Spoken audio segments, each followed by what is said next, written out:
Hello and welcome to another Woman of the Week. I'm Jackie Rives, your community leader for Women of the Channel Leadership Network.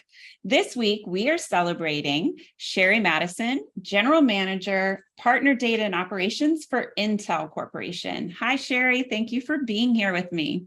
Hi, Jackie. Nice to be here. Well, let's start out with a few icebreaker questions. Where do you live and where did you grow up, if that's different? So I live in Gilbert, Arizona, which is southeast of the city, in the Phoenix metro area. I grew up across the country in Augusta, Georgia, born and raised there. So if you know Masters Golf Tournament, that's where I was born. Very cool.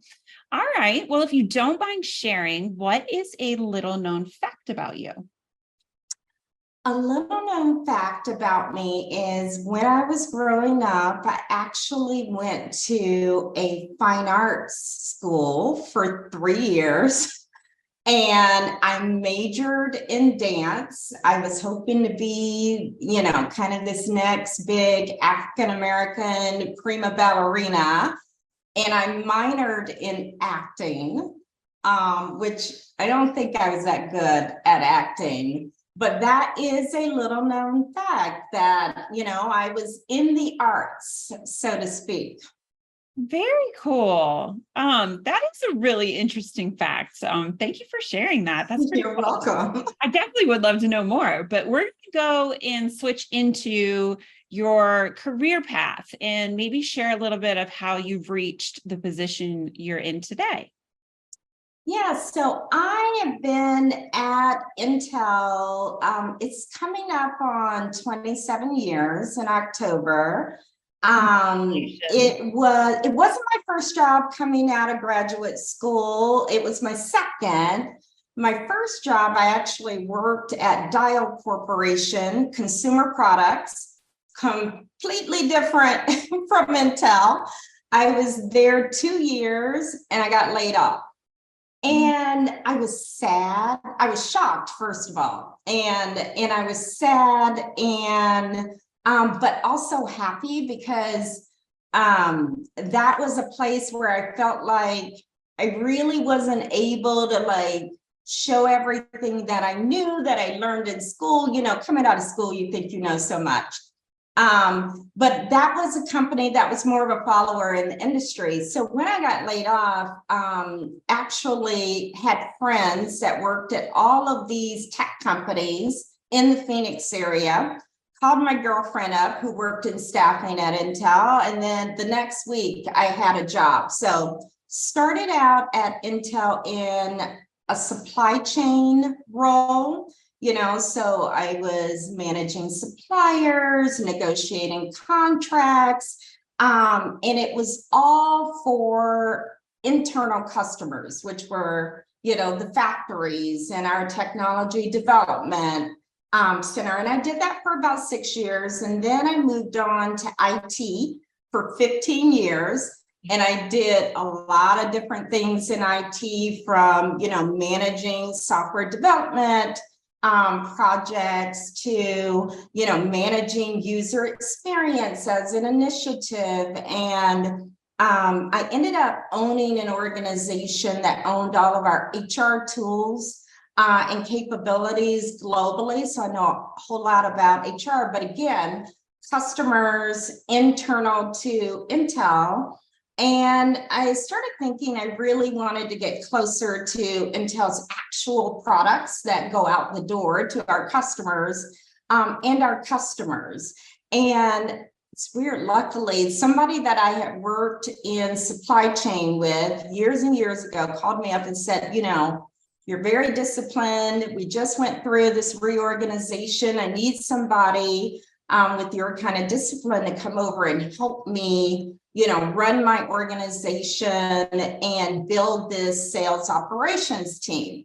I knew nothing about sales operations, but that's what I did. I took that leap, went over to sales and marketing to do that. So built and ran a sales operations organization, as well as served as sort of the operations manager for that sales organization.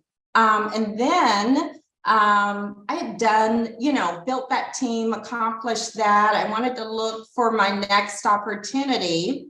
And we were rebuilding our partner organization. And so now I'm in the Global Partners for Organization, running partner data and operations, administering our partner program. And if you look at the career, it really has been very operationally focused. It was very data focused as well throughout. And so this seems like, the perfect role for me. Yeah, I always love hearing people's career journey because it's never, that direct path that we think it's going to be when we graduate school and we know the world. Of course, we know what we're doing, like you said. Very interesting. I love that. Let's pivot over to what are some experiences or transformational moments you've had in your life?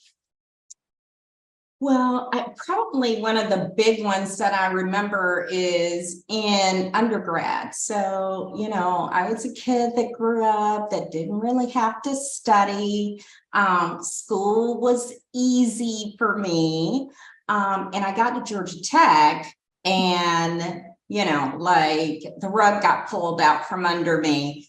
And my freshman year, after my freshman year, I got put on academic probation. And I still, even to this day, remember what it felt like. I was in, an English class and I wrote my first paper and I got a D on that paper. I'd never gotten a D in my life. And so, getting on academic probation, I really had to figure this out, but I was so embarrassed. Like, it was so embarrassing. But what I figured out is that I didn't know how to study. And so I had to figure out how to study. So I started going to tutoring, which was like, oh my goodness, I'm like, I need a tutor, but I needed a tutor. So that was probably one of the big early moments in my life. I actually ended up graduating with a great GPA and had a full ride to graduate school, but I learned a lot out of that experience. So that was probably the first one. Awesome. Oh, wow. It totally makes sense. I can see how that would be a struggle. I have a daughter who was like a math genius. And when she got to college, she was like, okay, wait, this is a lot harder. So I can kind of relate to what you were saying there. Oh, wow. All right. Well, I feel like this leads perfectly into, have you ever questioned your abilities and qualifications? And if so, how did you overcome that challenge? Yeah. And I would say, of course, and I can probably point back to that experience I just described as giving me tools that I could lean on in times like that. But probably the last time in the role that I am in currently, early on, I didn't know anything about the channel. Frankly, I didn't. And I was having to learn about that, but I started at the same time as two other peers now in this organization. One came from the outside, deep channel expert, right, came in and he was rocking and rolling. And then the other one actually had a similar role to what I had, just in a different sales organization. And we had worked together worked together very well. We were like partners in crime, and didn't know each other was applying for these positions, and was very happy when we found out. But when we both got in the seat, I was just like, okay, he seems to be picking this up much, much better than I am. And I was telling myself this story, like, my peers are running faster and I'm freaking out a little bit, quite frankly. And like, what do I need to do? How do I accelerate my learning and ramp so I can come up to speed? Luckily, I started talking to other colleagues and friends, like people in my network that I've talked to for a long time. And I did have an exec coach at the time.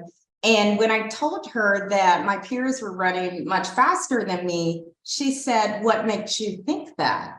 And so I started saying something, I don't even know what I said. And she said, "What kind of feedback have you been getting?" And I said, "Oh, well, my feedback has been really good. I don't think anybody's figured out." She's like, stop right there.